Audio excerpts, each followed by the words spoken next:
Welcome to the best gambling show on the internet. This is the home of the money pick.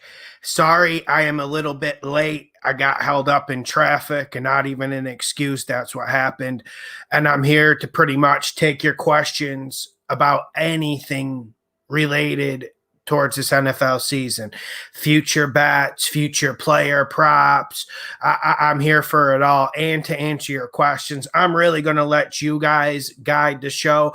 I have a lot to say about some future bets and division winners, but I'm really going to just wait till I'm asked about them.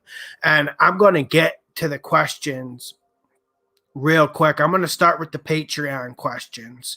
So this is from Jake. Jake writes, what size do you make your future bets compared to your average bets? Future bets are always going to be a lot bigger.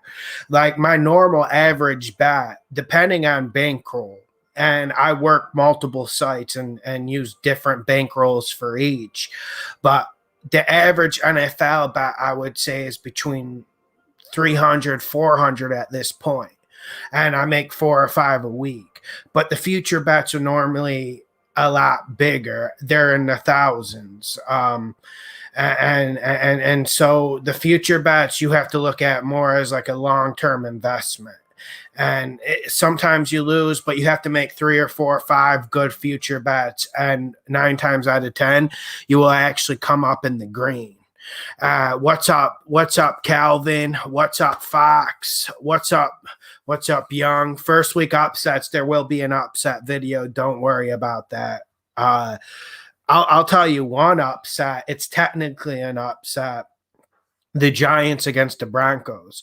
The Broncos are on the road, and they're favored against the Giants. Now, I know the Giants look like trash during preseason, but you got to think, man, the Giants are better than the Broncos at home. I mean, that's not a huge upset or anything to stop the world, but I think that's the one that fires off the top of my head.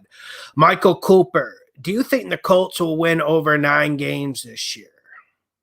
Yes, I do. I think they'll get to 10, although there hasn't been a lot of preseason fluff about the Colts.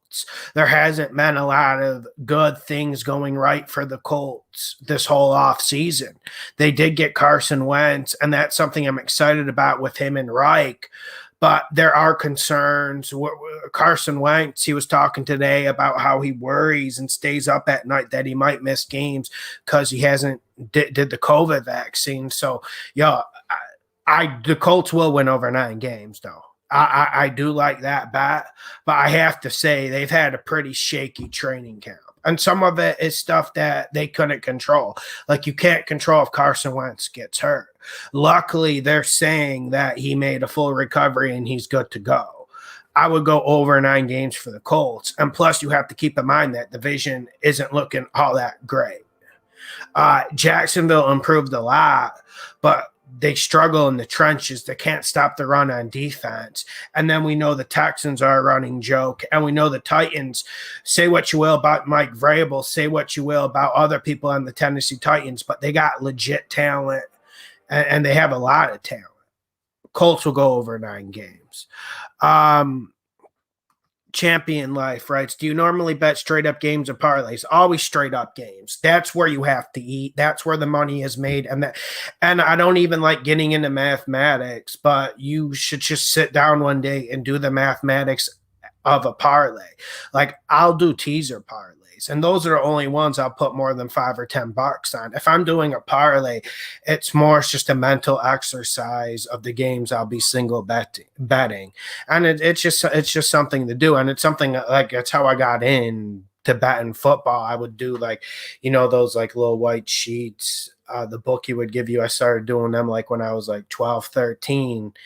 And so I would always bet parlays, but it's not the best bet. No, I bet single games most of the time. All right, let me get to some more Patreon questions. This is from Scro. Interesting matchup, week 1, Tua versus Mac Jones. What do you think? I really like Miami's roster, and I think if we're talking roster, I think Miami has the better roster.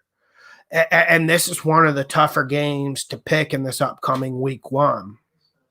It really is. Right as of right now, I'm leaning towards the Patriots. I think being in Foxborough will help. And I don't know about you guys. This is just my vibe at the moment. But I kind of feel like the Dolphins organization, that coaching staff, has already accepted that this Tua thing isn't really working out.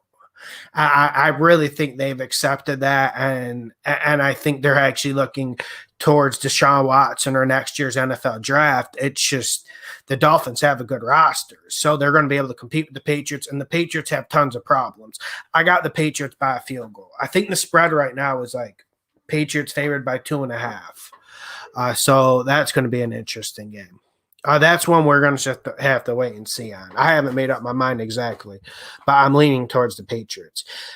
Next question from Patreon. This is from Cole C. John, do you or would you give your straight up picks for each NFL week? I'm in a pool that rewards for picking the most winners. Point spreads don't matter. Yeah, normally, I always give the winner. And every single spread video I give, I always give the winner. For me, the problem isn't picking winners. It's deciphering the spread. That's why I guess I spend more time on the spread. And plus, if you do bet spreads, it's a good way to always get a consistent equal payout. On Patreon, I will put big single bets. Like last year, there was a single bet where I wanted us to put like I'll be honest, I put 9 G's on Tampa Bay to win straight up against the Atlanta Falcons. I don't remember what week it was, but I had to go there. I put up 7 G's, 8 G's in the middle, and I had to chase it. It wasn't the best payout, but it's what I had to do in that week to make my Patreon subscribers money. Some weeks we have to be creative, but yeah, I always give my picks. For straight, but you can just message me on Patreon if you have a question specifically. What's up, Matthew? What's up, Mr. Luther? What's up, Alex? Alex says Cowboys will have a big year, probably make NFC Championship at least. I don't know about that.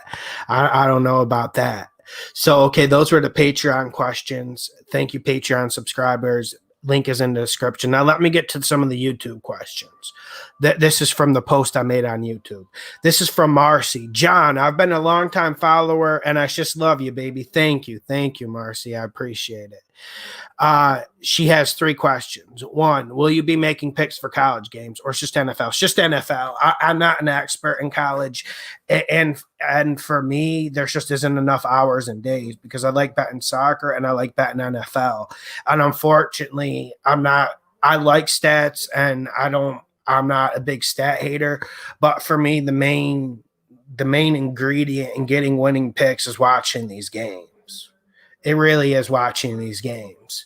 And so I really only have enough time to focus on the NFL. Although I've always wanted to get into college because back when I was younger, I would always hit college parlays. But that's when I was watching college football a ton. 2, what online sports book do you use? I use my bookie and sports betting AG. I try not to talk about it too much on YouTube. YouTube is they kind of have like a gray area about that, but those are the 2 I use. And number 3, what is the link for your Patreon page? And thank you for all the info. The link to the Patreon page, Marcy, is in the description. In any video, you'll see the Patreon link. I believe it's patreon.com/Lawson Show. It's just $5 a month. I post all my bets there. What's up, Patty?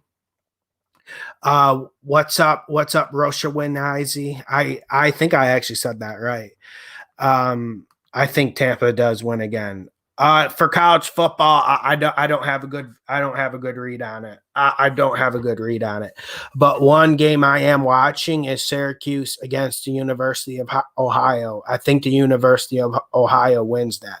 That's really the only game I have a feel on. That's not enough to get people excited. Bros too. What's up, brother? Let's get it popping. We're gonna make this money this year. Ryan Forsythe. John, what's up, man? How you feeling about my San Francisco boys? I'm feeling good. I am a little bit hesitant about this quarterback situation, and we have to see how it plays out with Shanahan. But I liked Trey Lance the whole time.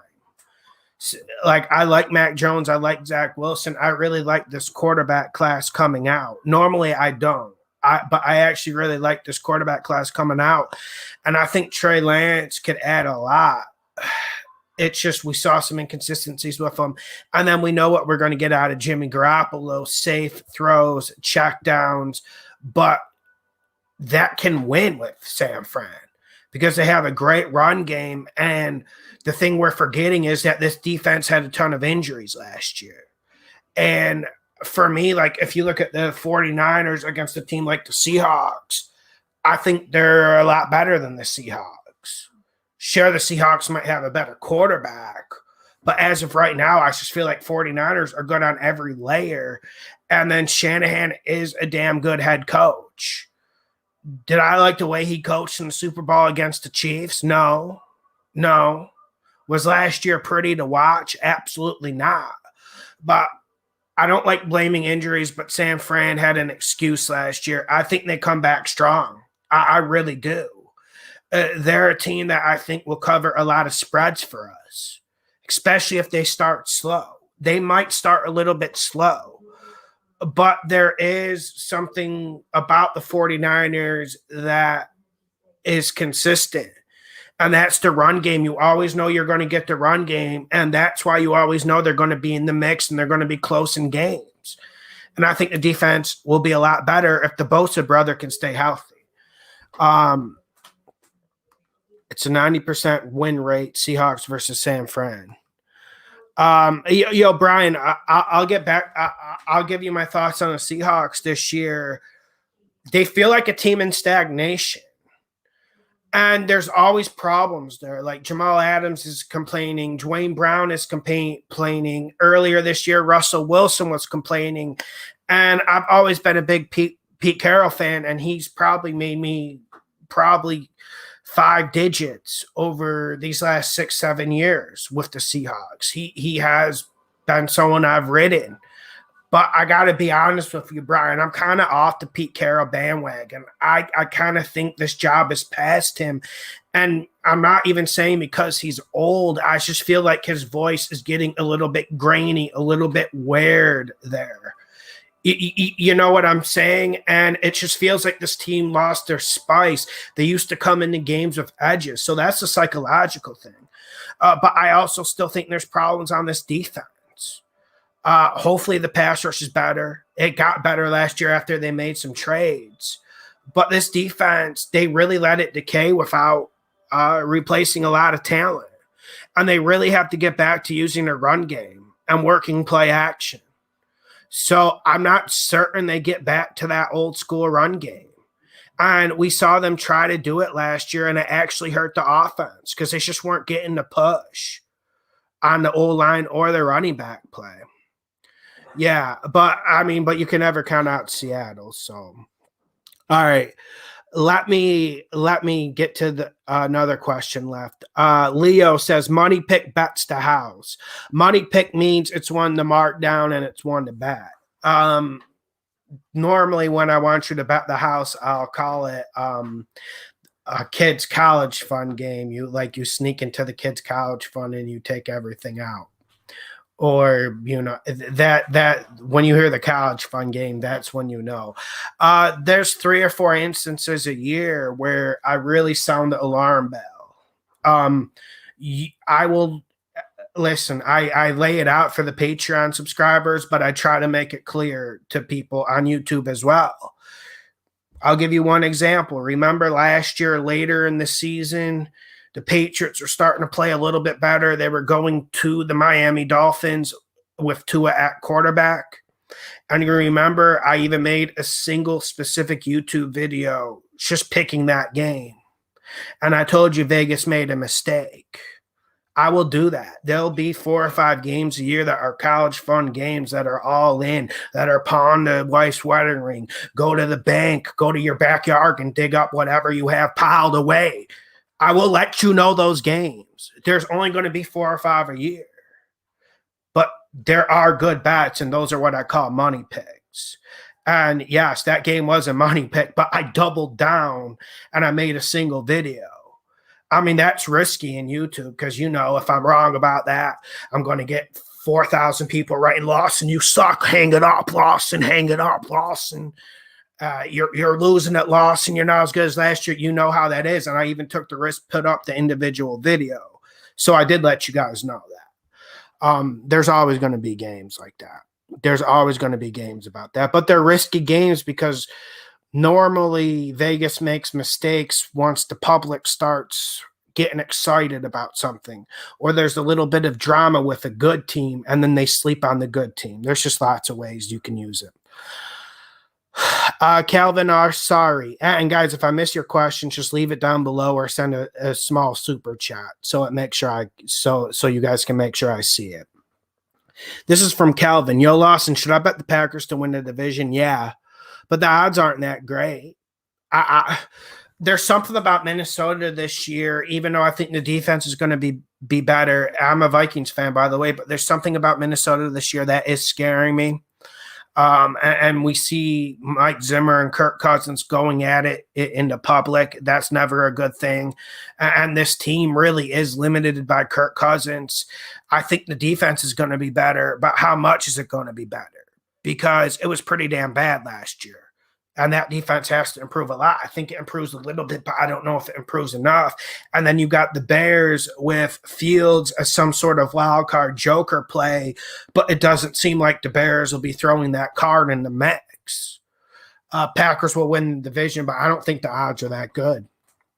But I think it's a pretty safe bet. Although the Packers aren't any jewel themselves. They got their fair share of problems.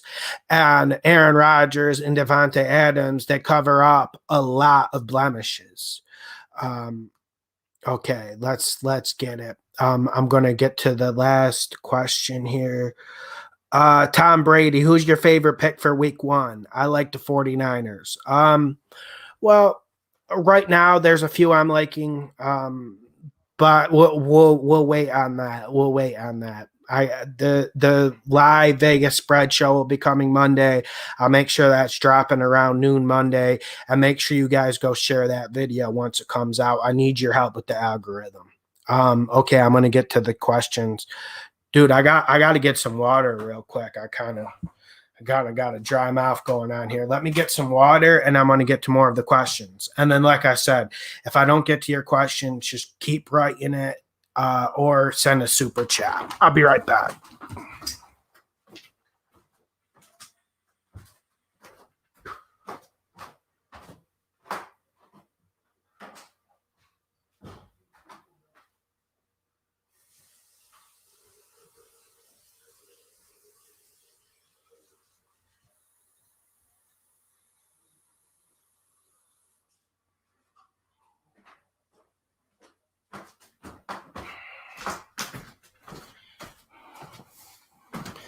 Okay, here we go.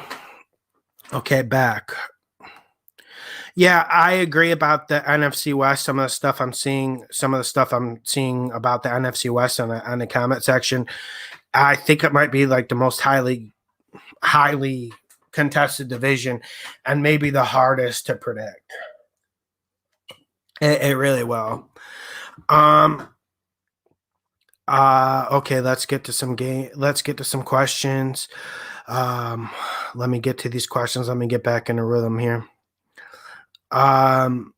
Matthew Davis, what do you think about Jameis Winston having a breakout season? I don't like it. I think he's going to play good some games, but my problem with this, Matt, is Michael Thomas. And you pretty much have to take Mike Thomas out of the mix. What is it, 6, 7, 8 weeks? Maybe there's an update, maybe not. But he created a lot of friction with the New Orleans Saints. And he pretty much gave a fuck you to the team. I mean, is there any other way to interpret what he did, withholding the surgery? And he really screwed them. So there's no Mike Thomas. And I don't know if you're a Saints fan or not. I know some Saints fans are probably going to correct me. But I was looking at this receiving core. Without Michael Thomas, And listen, it's a bottom 5 receiving core. It might even be worse than the Patriots receiving core without Michael Thomas. So I think Jameis will be good this year, and I'm not counting the Saints out. But I think, don't they have to go down? Don't they really have to go down this year? You got to think the Saints. You got to think the window's closed, and you got to think this team is on the descent, and now they're trapped with Mike Thomas's contract.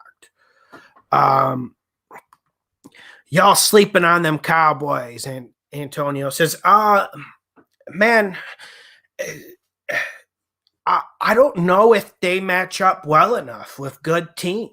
And this has been a problem with the Cowboys for the last 4 or 5 years. If they face a legit good team or a disciplined team, the Cowboys always have a chance to lose. And 9 times out of 10, if they're facing a proficient outfit on the other side of the field, they're probably going to lose. So there are problems with the Cowboys, and I want us to look at Washington.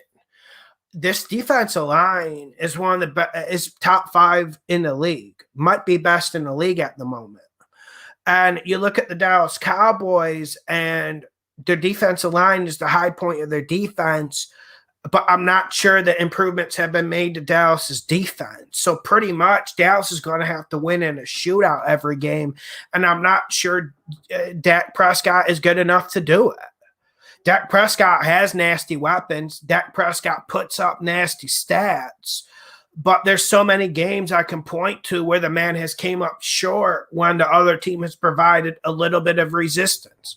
Thanksgiving Day against the Bills. Remember, Cowboys needed to win that game. A bad Bills team comes in and blows them out. Many such stories. So I get why there might be a little bit more Cowboys hype now after the Giants' terrible training camp and preseason. I get it. But the Giants and the no-names are 2 teams you really don't want to sleep on. You really don't. And we can go to the Cowboys week 1 against the Bucs. I mean, it's been at -8. It's back down to -6.5 now that we know Dak's shoulder is a little bit better. Are you going to look me straight in the eye and tell me you're taking the Cowboys plus 6.5? You guys know I love points. You guys know I take points when most people, most sharps want it. And it normally comes up good. But I want to take the Cowboys with the points. I think Tampa Bay wins or covers that game. It's just giving one example. I don't want to give too much away. We still got week 1 coming up in the mirror, but I don't know, man. And then you factor in Mike McCarthy, and you factor in all this talent on offense, especially at the receiving core, and then you give the keys to this Lamborghini to Mike McCarthy, and I'm not sure he's the one to drive it. Correct me if I'm wrong, but are you getting any other vibes about Mike McCarthy? And even if you disagreed with everything I said before, the Mike McCarthy thing, I'm sure you're going to agree with. I'm sure no one's going to get on the defense here and get in here and say Mike McCarthy is a guy you want going up against like Sean Payton, or you want him going up against Ron Rivera, or you want him going up even against a Mike Zimmer. I imagine some of the more elite coaches in this league. Mike McCarthy against Sean McVay. I mean, how does that play out? How do you think that's going to play out? It honestly leaves this Cowboys team kind of fighting from a bad position of leverage. Anyways. Okay. You admit it. They'll get smashed the first game by the Bucs. I mean, and how about them Bucs, man? That's going to be a squad. I'm going to do my Super Bowl picks. I'm going to do a video specifically about that. But how about them Bucs? I mean, they were my pick last year. A lot of people said I was full of rubbish. Pick came good, cashed in, but it wasn't one I was expecting to cash in. But I'll tell you what, man, this Bucs team is looking nasty this year. And the fact that Brady was dealing with a knee injury all last year, I don't know if he's throwing that out there to add to the folklore. I don't know how common it is for him to get a dinged up knee. I don't know how common that is. But the fact that this team has another year together, another year to gel, and that they improved the defense, I don't know, man. This Bucs team's going to be fun to watch. Calvin, okay, let me. Michael Mann's in the house. Michael Mann's in the house. He finished officer boot camp. Congratulations. Yeah, I do think the Cowboys are always a good team to target with the upsides. Like, let's say like Detroit played the Cowboys, and the Detroit had to go to Arlington, and Vegas right now would probably put like Detroit plus 12.5, plus 11.5. Man, I don't even know if I would trust the Cowboys to cover that. And then if there's a decent proficient team going in there, could be upsets. Like, remember what the Browns did to the boys last year? They put up a 50 spot. They were underdogs that game, I believe. Andres Morales. Lawson, what's up, my man? Made a lot of money yesterday with the World Cup qualifying games. Yeah, there were some good games. One that did get me a little bit was Venezuela, Argentina. That was one that got me a little bit heated. I didn't like the red card in the first half, but it is what it is. Christopher Reeves, record projection for Cincy Bengals. I got them going 7-11. Chris, I was getting really optimistic about the Bengals. And then just this offseason, when it went into training camp, things just weren't looking good. I'm not really believing the stuff about Joe Burrow struggling. We heard that come out of Cincy. But for me, man, I got questions about the offensive line, and I got questions about the defense. And Cincy is a team we just have to wait and see on. And I don't like saying that, but they're a team it's mandatory I watch their week 1 film no matter what happens, because we have to see what type of Bengals team we're going to get this year. I was thinking they could be a dark horse, but it's just something after looking at the defense and looking at the O-line, it's scaring me. And I'm like, okay, I don't know if this can be a dark horse if they can't protect Joe Burrow. And then I'm looking at Chase, the draft pick, and that was one thing that got me pretty enthusiastic. I felt like another target for Joe Burrow. It looks like the Bengals are 3 deep. You add in Joe Mixon, that's some legit shit. That is nothing to smug your nose at in this league. But then the offensive line doesn't look like it improved. And then you got questions about the defense. Then I'm looking at Chase, and he doesn't look all that good. And we've seen it a lot in the NFL with good college receivers. They either come in and they hit the ground running, or they come in and they struggle, then they suck. Like, is there another position in the NFL other than wide receiver where a guy comes in hot and then you know he's going to be a player? But if he comes in cold, these guys just kind of fade away. So I'm a little bit nervous about it. But yeah, I got 7-11. I got 7-10 actually. 7-10. I got to get used to these new records. Yeah, I don't think Tampa Bay winning week 1 is crazy stretch. I think they'll cover too.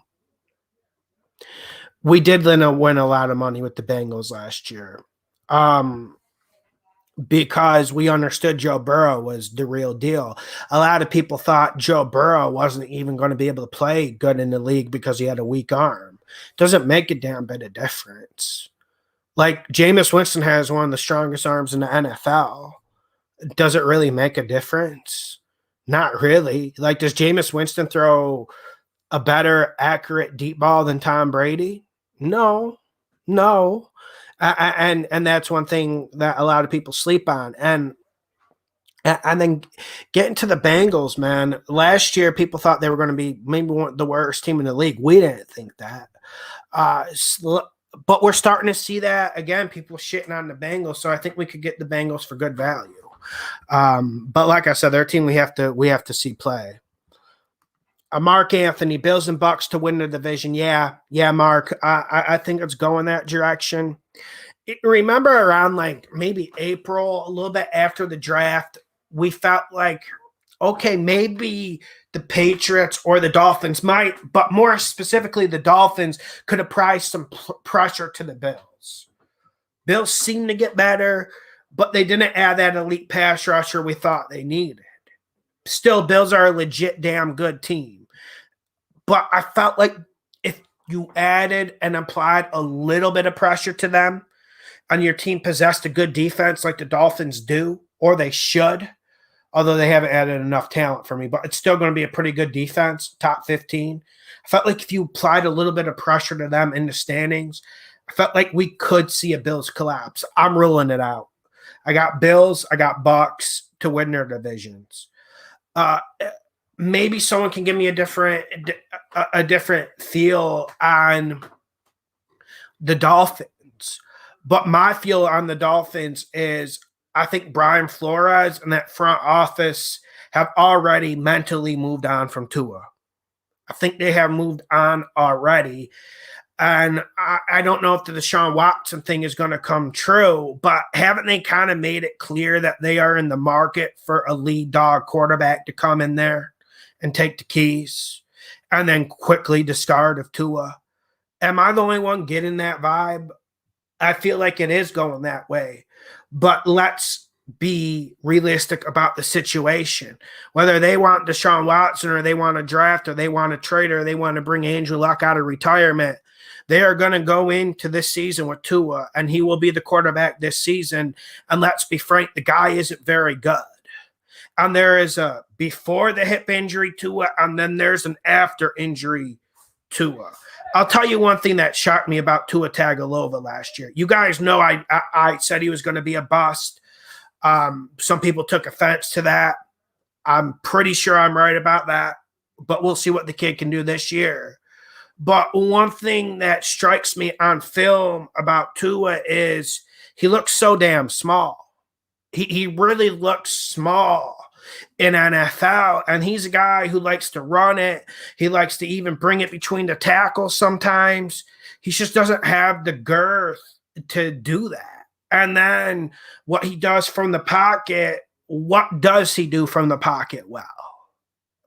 I heard he had a nice deep ball. I haven't seen too many connections. I haven't seen Devontae Parker being used too well by them. I mean, you don't even hear Devontae Parker's name. I mean, because he just doesn't have the quarterback to get it to him. If anyone wanted to swoop in and maybe get a bargain deal on a wide receiver, I would inquire to Miami about Devontae Parker, because I don't think Tua can use him. I don't think he's got the sophistication and the pass game to use him. That's why I think the Dolphins can't challenge. I just don't see him challenging, man. Yeah, man. Yeah, Daniel. It's just like with all these YouTube rules, I try not to go into it too much, but that was a damn shame. It was an absolute damn shame, and it's cringe and corny. Although I gotta say, I like the Washington football team better than I like the Cleveland Guardians. And then at least we can have fun and call them the No Names. I think the No Names is a cool name for a team, actually. Better than the Red Wings. Brandon Terzel, 1,000 on the Bills winning it all. No, because are they better than Tampa Bay? Are they better than the Chiefs? I think you could make the argument that they could beat the Chiefs, although the key ingredient to beating the Chiefs is getting a rabid pass rush going at Pat Mahomes. That is the key, and that's maybe the one weakness that the Bills possess. And that's one thing you have to obviously do against the Buccaneers, but you have to do it in a different way against the Buccaneers. The key to beating the Buccaneers is getting an interior pass rush to throw Brady off his game. The edge rush really doesn't bother Brady because his footwork's at a point where it's just spectacular, and Wirfs is a damn good left tackle. It's not the edge rush that kills Brady. It's that interior bull rush. And it's just, okay, how are the Bills going to win that matchup? And do the Bills got the secondary to straight match up with the Bucs weapons or the Chiefs weapons?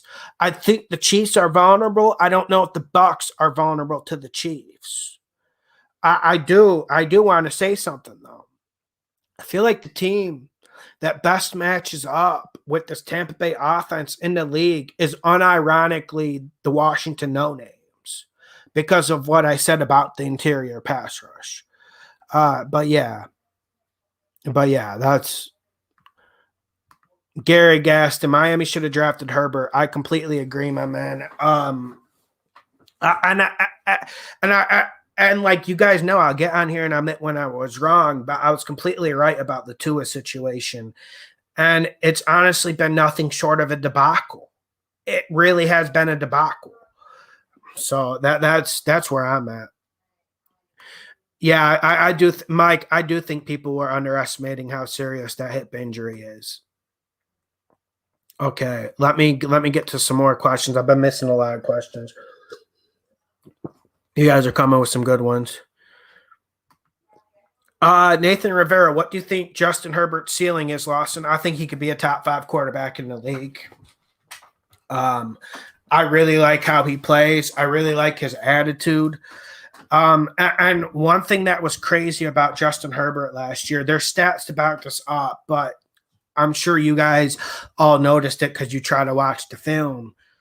Look at that film last year of Justin Herbert and look at how many passes he completed while under pressure, while being hit. And then look at how many of those passes were over 10 or 15 yards that he completed under pressure. He completed a lot. I think he might have completed most in the league under pressure last year. That's pretty damn impressive. And we know the Chargers, they're a team that doesn't have great leadership.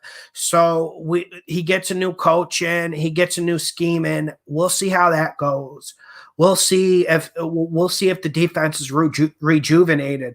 But damn, if the Chargers defense can actually play and help Herbert out, Chargers are going to be a good team. And I've found it laughable this whole offseason. I've heard a lot of hype about the Broncos. And, you get hype about the Broncos every year because, first of all, the Broncos have a lot of fans in different places. That's one thing people underestimate. The Broncos have a big fan base, and they have a countrywide fan base. Not like the Cowboys or the Patriots, but they're actually up there. They're not the Steelers or anything like that, but they are unironically up there. So you always get the Broncos hype, and there's people picking the Broncos to be better than the Chargers, and I haven't seen any good argument for it. And the big part of my rationale is Justin Herbert. Justin Herbert is a game changer. Okay, let's get to some more questions. I've been missing a lot, my guys. My bad about this. Chris Koshinski. Tennessee is 2,500 to win the Super Bowl. How do you feel about that? I kind of love it. Good to see you back. I don't like it because I don't like Mike Vrabel. Like, okay, I understand the fundamentals. I understand the roster, but if you look at this fundamentals, if you look at it on like a piece of paper on a spreadsheet, yeah, that's a good bet. Tennessee has a lot of talent. Tennessee seems to be on the rise. They're in a manageable division. Yes, everything sets out for Tennessee. They have a quarterback that was top 7 in passer rating. They got the best running back in the NFL. Their second best running back in the NFL. And they added Julio Granite Stone Jones. Yes, that sounds good. I'm mad and that sounds good. But you have Mike Vrabel, and he's going to have to coach in big games. He's going to have to coach in one-possession games in January, in December. And can he do it? Can he shore up that defense? Can that defense stop allowing big plays? And can we just take a stop here about the Ryan Tannehill stuff? Can we just take – I've been reading all offseason, and I know offseason you get a lot of fluff. But my problem was a lot of people were actually believing Ryan Tannehill is a top 5 quarterback. Just because he has a top 5 passer rating does not mean he's a top 5 quarterback. Look at how easy it is for him. He's not asked to do a lot. It's play action. Look at 1 or 2 options. Throw it short or throw it deep. That's the extent of his reads. Roll right, throw it short or throw it deep. Those are the extent of what he does. So I think there will be a little bit of a regression with Tannehill, especially if more is asked of him. And is there enough ball to go around there? They don't throw it a whole lot. I mean, isn't that why Ryan Tannehill has good percentages? Because he only throws it like 23 times a game. He's not like Justin Herbert, where Herbert has to throw it 41 times a game while he's getting hit, while everyone knows it's going to be a pass play. You think those stats are going to give you really any context to the matter? And I'm not saying you're going with stats. Like, I understand why there's reason to be excited about Tennessee. I love talent as much as the next guy. But I do think there's this equation of Mike Vrabel standing in the way. And I'm not sure the Titans are even better than the Ravens. And it's not like the Ravens got a lot better either. So that's where we're at. Okay, let's get to some more questions. I have to fill up on more water, man. My bad. Leave the questions. I'll be right back. Sorry about that.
Okay, we're back.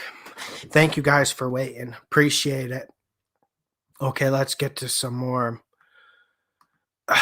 Jordan, the Seahawks defense is going to be better this year, but not a lot better. Last year it got fixed because we know they made some trades. They got Jamal Adams. They got a pass rusher. It's going to be a little bit better, but I don't think it's enough to make moves in the NFC West because all those teams are really fundamentally sound. Although I do have to say something. I've been on kind of maybe this isn't the Seahawks year. Maybe this is the year we see the Seahawks fade away. But also, am I the only one getting bad vibes about Arizona? I am starting to feel a little bit skeptical of Arizona, and I wonder if Cliff Kingsbury's up to it, but also I have a few questions about Kyler Murray. I wonder how he's going to be able to distribute this ball when he's got all these options. And then I've really liked some of the moves Arizona's made the last 2 years on defense, but we saw them get torn up at times last year. They play a lot of soft zone. They don't get up and play man-to-man and really get physical with opposing teams' wide receivers. And then if Chandler Jones isn't on, who's really going to rush the passer? And then they blitz to generate pressure, then there's a lot of soft zone that's really easy for high-level, above-average quarterbacks to tear up. I got questions about Arizona. I think Seattle's better than Arizona. I've seen that debate going around. William Mayhew, who is the best rookie quarterback? I would probably go Zach Wilson. But in terms of impact this year, I'm going to go Zach Wilson on the impact factor, but I do like some of the things Trey Lance is offering, and I would like to see Justin Fields start above Andy Dalton, but doesn't everyone in America want to see Justin Fields start above him?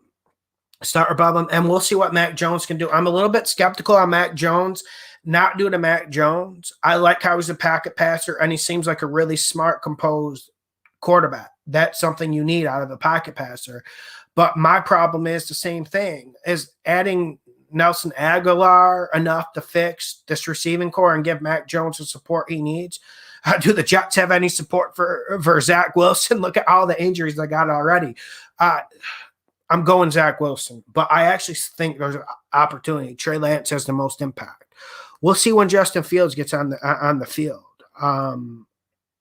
It should be quick, right? And I like how the Bears think keeping Justin Fields on the bench is going to help. No. Putting Mitch Trubisky in the fire early isn't what hurt his career. Mitch Trubisky waiting on the bench 1 or 2 or 3 years would not make a damn bit of difference. Mitch Trubisky just wasn't good enough to play in the NFL. He didn't deserve to be picked in the first round. I put a second-round grade on him, and there was a second-round grade for a reason. So, you get Justin Fields. He brings energy, and you could even see, I watched 2 Bears preseason games. When Justin Fields came in, you could even see the energy he brought to the offense. There was a different tempo. There's a little bit more aggressiveness. And he can help the offensive line, because if any offensive line needs help in this league, it's that Bears offensive line. That might be the worst offensive line in this league. Maybe the Giants, although the Giants seem to have improved. I'll believe it when I see it, when the shots really start firing in the regular season. But, man, this Bears offensive line is an absolute train wreck, and Justin Fields is kind of necessary for this team to win games. It's just due to that fact. The Red Rifle Dalton, he just doesn't got the legs or wheels anymore to get around. And also, Andy Dalton's really bad. Stanley, the odds of KC winning it again are high as well. They're always high. They're going to be in the top 3 contenders. Right now, early in the offseason, there was more Bills. Bills, second best team to win the Super Bowl, Tampa Bay first. But the Chiefs have cycled back in that number 2 slot, and I think it's deserved. I am a little bit concerned, though, about some elements of the Chiefs, if maybe they got a little bit stagnant. But I think the Chiefs are going to take a different approach this year. I think they're going to run the ball more. And that's one thing I've been calling for a lot. So if they're able to really get this run game going, I'm not asking for them to run it 50-50. Of course, this is going to be a heavily passed offense. And then there will be some quick pass schemes that are like runs. But they need to run the ball more to protect homes. And if they're able to do that, they could take down Tampa Bay. They really could. You never want to count the Chiefs out. The Chiefs are the second best team in the league still. Manuel Jimenez. Manuel says, should we be throwing future bets out the window? I feel it's tough to predict what the playoffs are going to look like with the new COVID rules. Yeah, I've never been, Manuel, I'll be honest with you. I never been a big, I'm going to pick the Super Bowl in the future bet type guy. I'm not that type of guy. If I see good value, I'll do it. I more or less like betting future bets, the over-under wins. I like the division winners sometimes, but most of my future bets are over-under wins. The ones I posted on Patreon this offseason are over-under wins. I don't like going too ahead, too, because like you said, if the quarterback gets injured, well, your future bet to who's going to win the Super Bowl is meaningless. So, yeah, I agree. Graham25, what's up, Graham? Graham says, what's up, bro? For some reason, I have this fixated idea on the Houston Texans overachieving. I see a lot of people saying 3-14 or 4-13. I don't think there'll be anything special, but I could see 7-10. I think it's in the middle. I think it's actually like 5. Because you get this extra game this year, and I actually think they're going to use Deshaun Watson. I think he's going to play 4 or 5 games. Near the end of the year, once things cool off a little bit, I think he's going to play some games just to get the trade value back up. But no, I don't like what the Texans are doing. I've seen some people say like Nick Casario is doing a phenomenal job in the front office. I don't think so.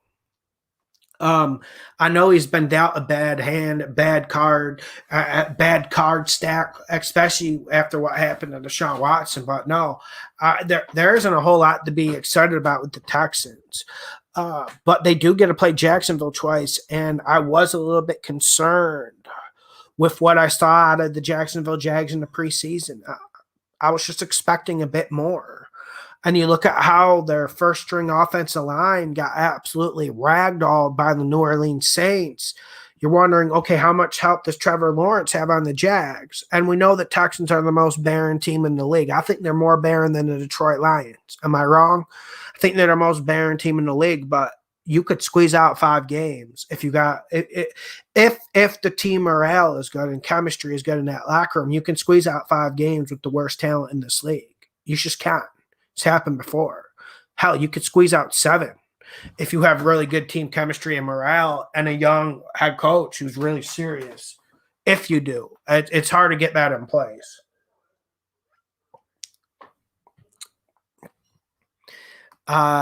Rake Flyer. I always like the name Danny Dimes, but I don't hear it anymore because there's not too many dimes being slung. But in Daniel Jones' defense, this is one thing I've been thinking about all offseason. I wasn't a Daniel Jones guy when he came into the league, but I'm going to be honest with you. I think Daniel Jones can play. He's got the weapons in place, but this offensive line is so damn bad. I don't want to give Daniel Jones excuses, but how bad is this Giants offensive line? And judging by the preseason game I watched, it doesn't look like it got a lot better. It doesn't look like it got a lot better. I don't know. I don't know if it's the fact that Daniel Jones can't read defenses. I just don't think he has the time to read defenses. I really think this offensive line is bottom 5 in the league still. It certainly was last year. Terrence says Cowboys will lose big to Tampa opening night. I don't know about a blowout, but I think Tampa Bay covers that. But yeah, I could see it. Sam's Gaming says Kyle looked scared after injury last year. I tend to agree. Mark Anthony, what do you think about the Titans, especially in that weak division? I still got the Colts. But obviously it's looking better for the Titans now after Wentz's injury and the Wentz situation with the COVID vaccine and everything that's playing out with that. I'm still sticking with the Colts, but obviously Titans are the favorites now. But I'm sticking with the Colts, man, because I think the Colts have better coaching. And if we're talking a long spread over 17 games, that makes a damn bit of that makes a huge difference. Huge difference. King David, I mostly do soccer bets. About to be my first season betting on football. Well, you're in the right place. I love soccer too. It's the second stream of income, but the first stream is the NFL. The NFL is great for betting, and you're in the right place, my friend. Spec says Lawson, trust me, Max, the real deal. Listen, I don't like his options though. You got to give a kid some options. And when Peyton Manning, I remember Peyton Manning had a terrible rookie season. I think he had like equal touchdowns to equal interceptions, but at least he had guys to throw to. At least he had Marvin Harrison to throw to. I just don't see who there is to throw to.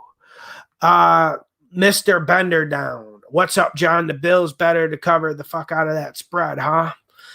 We'll see. Let me see what it is now, because some of these have been moving this week. Let me open it up and see what the spread is right now. Pittsburgh, yeah, that should be the one the Bills are going to cover. Pittsburgh's an interesting team. They're a hard team to analyze. I wonder what Vegas's opinion on Pittsburgh is. If Vegas is looking at them optimistically, or if Vegas is looking at them pessimistically. If Vegas is looking at them pessimistically, I think Mike Tomlin, for these first 6-7 weeks, can cover some spreads for us. But we'll see, because there's Joe Public moves Steelers lines more than any other team. Maybe the Cowboys fans move Joe Public's move the line more, but Steelers fans really move the lines in the favorite direction of the Steelers every single time. But yeah, like +6.5. I don't know. I don't think the Steelers can cover that. They got a lot of problems, man. Chuck Fu. Hello, Lawson. Have you put the 3 teams to win it all for this upcoming season? Have you put the 3 teams to win it all for the upcoming season? Oh, the 3 favorites are obviously Tampa. Tampa is either Tampa, Bills, Chiefs, but there is some talk about the Rams, but the Rams have no depth. So there are some things I like about the Rams, but a dark horse, low-key team, 49ers could make a run. 49ers could make a run. Packers got a pretty good roster too, especially if you're getting good play out of Aaron the Game Rodgers. But you got the similar questions, and then the Packers always get a little bit overrated because they always come in with a good record, and then they get blown the fuck out in the playoffs. Spec Lawson, who you like winning the NFC West? Yeah, I got the Niners. I don't want to make it a cop-out pick because it's a really tough division, but the Niners, I think, are the safest pick, especially when you factor in their run game. I want to see something out of Arizona. Like I really felt if you got me out in this seat like 3 months ago, I think I might have actually been flirting with Arizona, but I just can't go there. I actually think Arizona finishes bottom. But I do want to mention the Rams a little bit, and the Rams are a complicated team because if we're looking at starting 11 on offense, starting 11 on defense, head coach, and Matt Stafford, if we're just looking at that little slice of football, of matchup, the Rams are a Super Bowl contender. Do I think they could have added a few pieces to the defense or kept some people? Yeah. But those 22 with that boy genius Sean McVay, that's real stuff. That's dangerous stuff. But where the Rams make me nervous is go look at their depth chart right now. Go look at their defensive end rotation or outside linebacker rotation. Go look at their corner rotation. Go look at their safety rotation. This is a team that has absolutely no depth. Which makes sense because they spent a lot of draft capital to get people like Jalen Ramsey.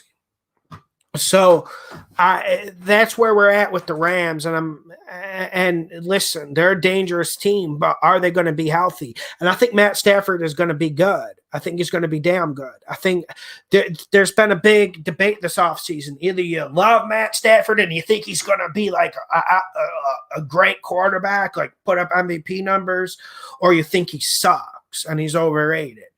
I mean, Matt Stafford's a damn good quarterback. I still think he's a top 10 quarterback. I really do. And I know I'm going to take some flack for that, although it would be hard to put him above a lot of names who have produced more. But I'm telling you, man, Detroit is a dump, and it's a cesspool for talent. And Detroit, it used to be a good city. It really isn't anymore, and I'm not trying to hate on Detroit or anything. But look at their ownership. Look at people like Matt Patricia getting jobs. Look at people like Jim Caldwell getting jobs. You tell me if that's a good situation. If that's a situation you would want to go into battle. If your life is on the line, would you want Matt Patricia leading you in a Vietnam jungle? I'm not comparing football with war, but I mean, it's serious shit at a certain point. Your life can end any moment on the football field. And I just don't know if Matt Patricia can motivate people. Well, luckily he's out. 15 minutes, brother. 15 minutes, brother. Get on UNC -5.5. I saw some people wanting to bet the over for that game.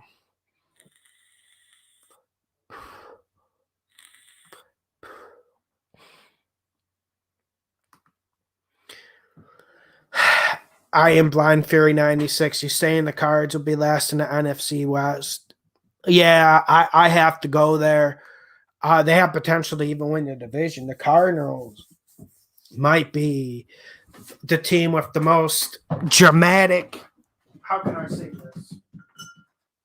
I think they might be the team with the most dramatic fluctuation of what can happen. Either their cars can be really good or they can be pretty bad. But yeah, I got them finishing last because I don't like how they match up to the other teams in the division. I think this division is just too damn tough. And I don't know, and I didn't see them make any changes at the run game. Look at some of the Cardinals games the last 2 years. Correct me if I'm wrong. You might be a Cards fan, so you might know more than me, but I try to watch them a lot. When they get the run game going, and when they get Kyler Murray getting some read option in, but most of all, getting an offensive line moving forward, they're a better team when they have run balance, specifically if the running back and offensive line actually do something.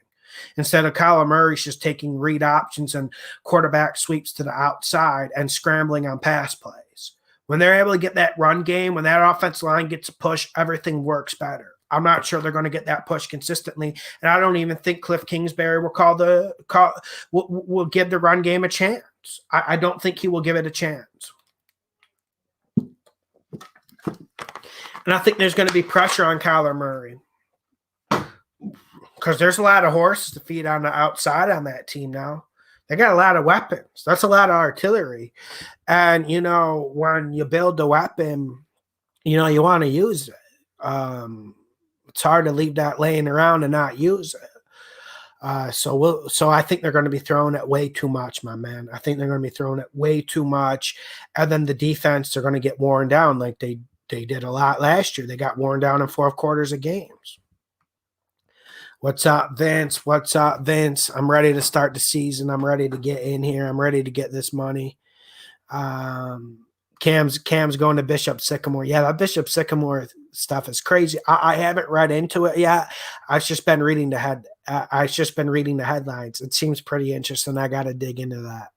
I almost got a job like 5 or 6 years ago working at one of those online only charter schools where they had like everyone was mobile and like the school would be like a trailer in Florida. The Bears. Yeah, I like that rule. We don't need overtime in preseason. This preseason was actually better than previous preseasons.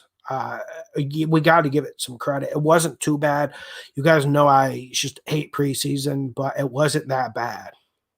All right, I think we actually worked through most of the questions. I want to see if maybe we can get some other divisions in, but I think what's up, Mike? Mike Cooper, my man, Mike Cooper. How's it going, Mike? M. Garcia, I'm going to join you this year. Let's make money. Let's get this money, Garcia. Let's get this money.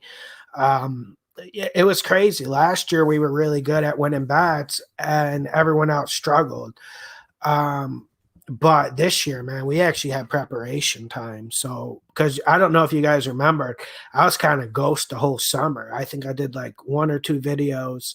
And then I kind of went ghost because I didn't know if we're going to have a season. And I just kind of got down about it, So I was happy we were able to get a season off last year. I wasn't even expecting it. I'm posting them. So far, I've posted 2, but I got 2 others I'm posting. How can you join the Patreon? Link is in the description. It's patreon.com/Lawson Show, and it's just $5 a month. So, and I post all my bets there. Normally with the Patreon, I'll post the bets Friday night, because I always do the call-in show on Friday. Then after I get ready, then I post the bets Friday night for Sunday. And then I'm on there in the week posting soccer. And sometimes I'll have you post early. Sometimes I'll have you guys back earlier in the week if I know a line's going to move. Like one last year I can think of was a Saints-Chiefs game. The line moved where I wanted it. And I went on Tuesday on there and I posted, you got to get these bets in for the Chiefs if you're going to take them because it's plus 2.5 now. We know that's going to 3. And then sure enough, Chiefs won by 3. We won the money by a half a point. And so I will use Patreon that way. But most of the times you can plan on Friday, 10 Eastern, 9 Eastern, 11 Eastern. You will see my bets at very worst Saturday morning when you wake up. So, oh, well, thank you, Mike. Thank you, Mike. I appreciate it. Yeah, I use my bookie, but I'm using 2 or 3 different websites now because my bookie bankroll got pretty big. So I don't like having like a big amount of money on there. Like I like keeping like 2 or 3 G's. Once it gets above that, I like to take it off and I like to spread it around. It just creates more disciplined gambling for me. Schlatty Patty 99. I actually said that right. Lawson, thoughts on the Browns winning the Super Bowl? Yeah, I think there's some people who are just instantly shitting on this suggestion. And I understand why you might be skeptical of the Browns. I completely get it. But people are forgetting that we've been riding with the Browns for 2 years covering spreads. So they've helped us immensely on this show. And maybe it's just my blind loyalty because the Browns are a team. This channel, we have our teams that have won us a lot of money. Like, remember how much we rode the Raiders for the last 2 years? We're getting off that car, obviously, this year. But the Browns are a team we've rode the last 2 years, but none of us have really acknowledged it. And there's reasons why we've been able to ride them. They got a great offensive line. They got a great defensive end, maybe the best defensive end in this league, and Myles Garrett. It seems like Stefanski has brought a little bit of stability, more of an adult to the room type approach as head coach. Baker Mayfield is a problem, but you get him weapons and a running game and a pretty good defense. This team can compete because they can control time of possession. When they're running it, when they're sticking to the run, when they're 62, 65% run, working in the play action, this is a dangerous team, and they can beat any team on any given Sunday. You would like to see the defense get more elite, but the defense is still pretty good. The reason why I focus on the defense is because I feel like they need to be elite because you can't really count on Baker. You just can't. And I don't know how the Odell Beckham coming back factors into this team, but they can't be afraid. If Odell Beckham is messing with the chemistry of this team in any shape or form, they have to send him home and eat the money. He got hurt last year, and it seemed like everything got better after he left. It really did. And this is the Browns offense that isn't short of weapons. And this Browns offense, we need to remember, they're best when they're running it. They're best when they're playing simple football. They're best when when they're being physical. They're best when this big offensive line, which is top 5 in the league, is moving forward and putting hands on people. That's when they're better. They're not better when Baker Mayfield is scanning the field on 3rd and 7. It's a problem. Or sometimes the Browns like throwing it on 1st down. Yeah, you got to keep tendencies. You got to keep everything in check. But sometimes they fall in love with Baker when you don't need to. I do think the Browns are a team we can't sleep on.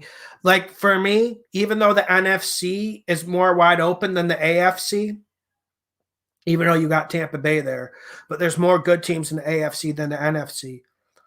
I feel like I like the Browns' chances better of making a surprise run than the Packers, for instance. Bill McDonald, are you doing props this year? I'm thinking about it. Did you guys like that show last year? Be honest with me. You guys come on and say it sucked.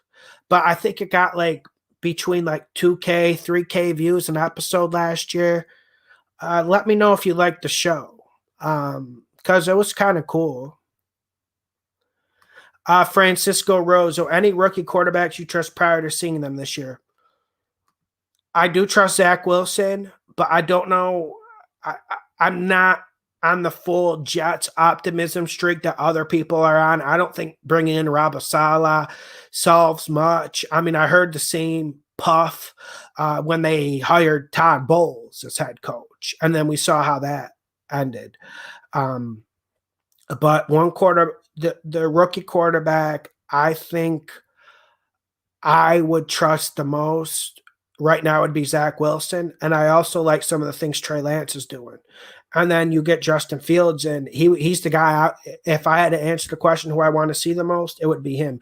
Who I trust the most, probably Zach Wilson or Mac Jones, who I would trust running an offense. Mac Jones, because he seems really high IQ and careful with the football.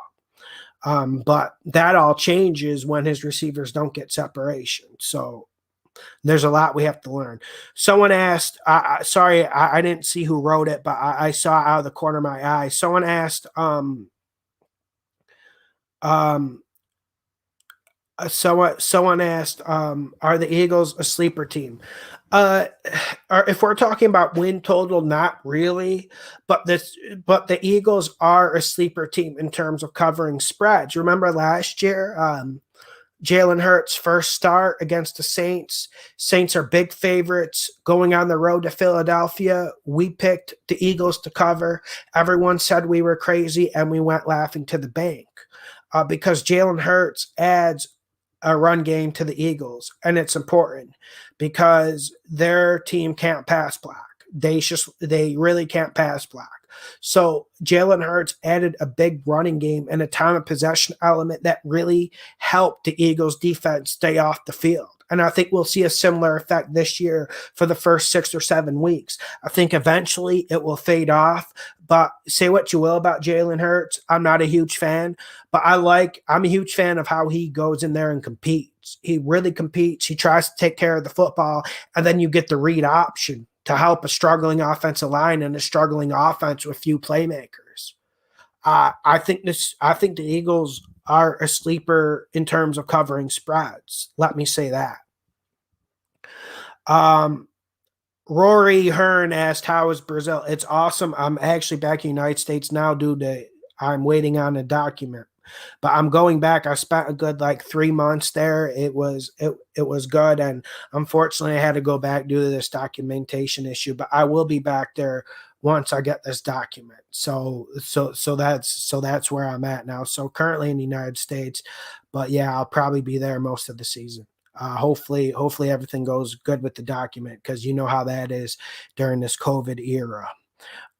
Okay, let me see if there's any more questions. I'm going to take a swig of Diet Pepsi. I think we're winding down here.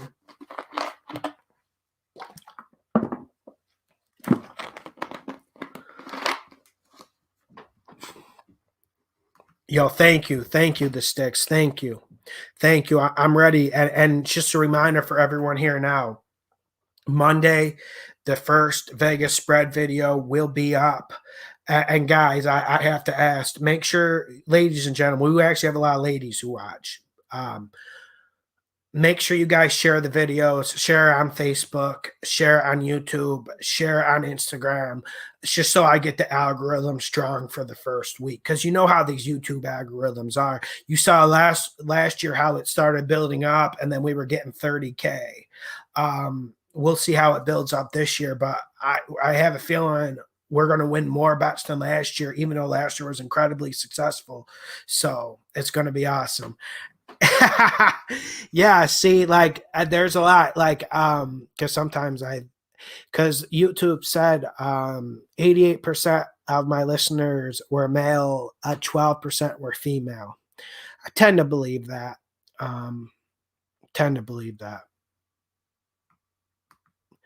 I will remember you telling me the Browns are going to win it all. Okay, there will be videos coming Monday, Vegas spreads. Comment, hit the like button, share the videos. Before you guys go, make sure you hit the like button. Make sure you hit that like button on the way out, even if you hate me. If you hate me, hit that dislike button. Subscribe, share the videos. Get on Patreon, link in the description. Only $5 a month. Russell America Wilson. Yeah, Russell America Wilson. He's the bomb, man. He's the bomb. Thanks, Bill. Yo, thanks everyone for coming in here. And if I missed your question, my bad.